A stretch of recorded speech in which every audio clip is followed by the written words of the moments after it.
Je remercie le Seigneur de pouvoir dire ce que le Seigneur il a fait dans ma vie. Moi, ça va bientôt faire 4 ans que je suis chrétienne et que je suis baptisée. Mais aujourd'hui, je suis dans le fauteuil roulant, mais normalement, je le prends pratiquement plus. Je marche en déambulateur.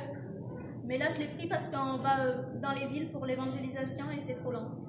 Mais quand je me suis convertie, j'étais en chaise roulante et je ne pouvais pas du tout marcher. Mais quand je me suis convertie, je ne venais pas pour la guérison. Pourtant, je savais que Jésus pouvait me guérir. Mais il y avait quelque chose, quand je venais à la réunion, c'était plus grand qu'une guérison. Je recevais la paix, je recevais l'amour et je recevais le salut dans l'âme.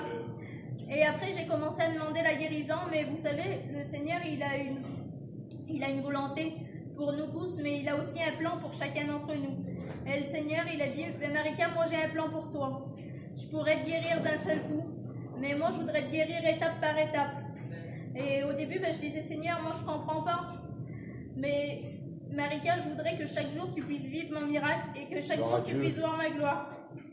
Et puis j'ai commencé à accepter la volonté de Dieu et puis j'ai prié pour la guérison étape par étape. Et puis petit à petit j'ai commencé à faire des progrès. Et Gloire puis maintenant, à Dieu. Comme j'ai dit, la chaise c'est rare que je la prends. Je marche en déambulateur, j'ai eu mon permis de conduire pour témoigner de la gloire de Jésus. Gloire à Dieu.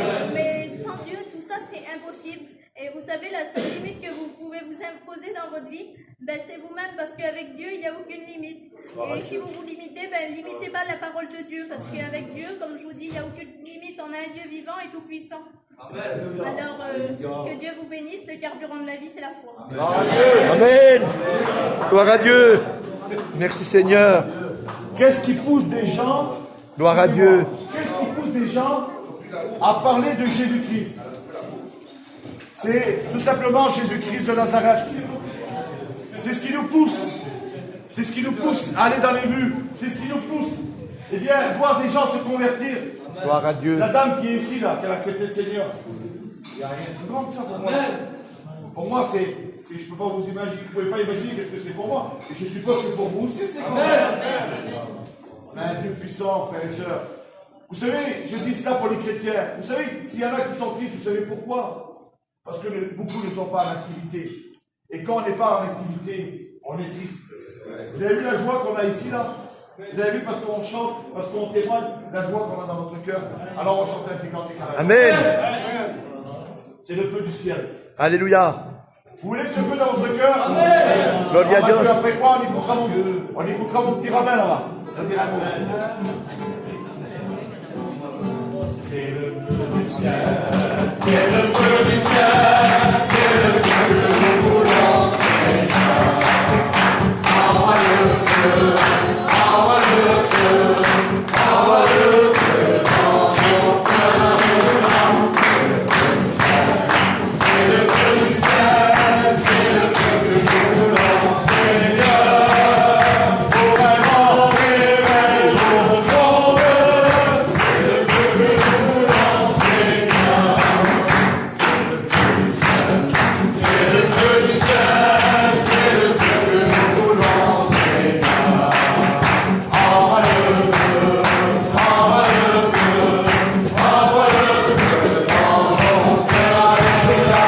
C'est le feu du ciel. C'est le feu du ciel. C'est le feu que nous voulons, Seigneur. Pour un grand réveil au monde. C'est le feu que nous voulons, Seigneur. Gloire à Dieu. Les rabbins. Gloire à Dieu.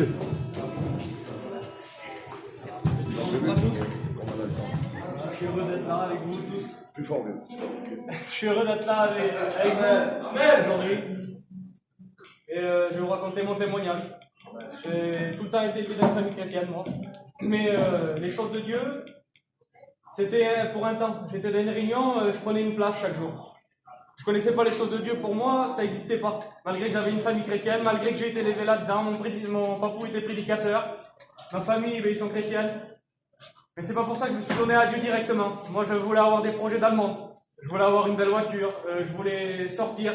Je voulais faire comme les jeunes qui font aujourd'hui. À l'âge de 16 ans, je voulais faire ma vie. J'allais où je voulais, tout ça. Et puis, Seigneur, les plans de l'homme, les plans des hommes et les plans de Dieu, c'est pas pareil. Amen. Alors, j'ai grandi comme ça, et puis on est passé par une difficulté. J'ai passé par une difficulté, il fallait que je passe par ça. J'ai perdu mon oncle, des chrétiens. J'ai perdu mon oncle, mais mon oncle c'était comme mon père, parce que moi j'avais presque pas de père. Et mon oncle c'était comme mon père, et je l'ai perdu. Il est parti auprès de Dieu au jour d'aujourd'hui. Je remercie le Seigneur pour ça. Et puis, à travers cette épreuve-là, je me suis mis dans une carapace. Je restais chez moi, je bougeais plus de chez moi. J'étais renfermé chez moi, je connaissais plus personne, j'avais plus de copains. Tout s'écroulait autour de moi. J'en pouvais plus, j'avais tombé dans une dépression, je pleurais tous les soirs. Je savais pas c'était quoi la vie, je mangeais, je savais plus c'était quoi. Je perdais le goût de manger et tout ça, je perdais tout. Tout autour de moi s'écroulait. Et puis, mon papou, il prêchait la parole, et puis il disait, Seigneur, j'allais dans les réunions de jeunes des fois, et je disais, Seigneur, regarde, ils sont bénis autour de moi, ils ressentent quelque chose que moi je ressens pas. Pourquoi? Et puis je suis parti comme ça. Et ça a duré longtemps, jusqu'à mes 17 ans. Puis à mes 17 ans, j'arrive à Narbonne là-bas. Et à Narbonne, on fait les fêtes de 2 mois, nous. Et puis, mon cousin, il m'appelle et puis il dit, viens, on va à Barcarès, il faut une réunion sur la fête foraine. Je dis, vas-y, je viens avec toi. Et quand j'ai dit, je viens avec lui, dans mon cœur, il a brûlé.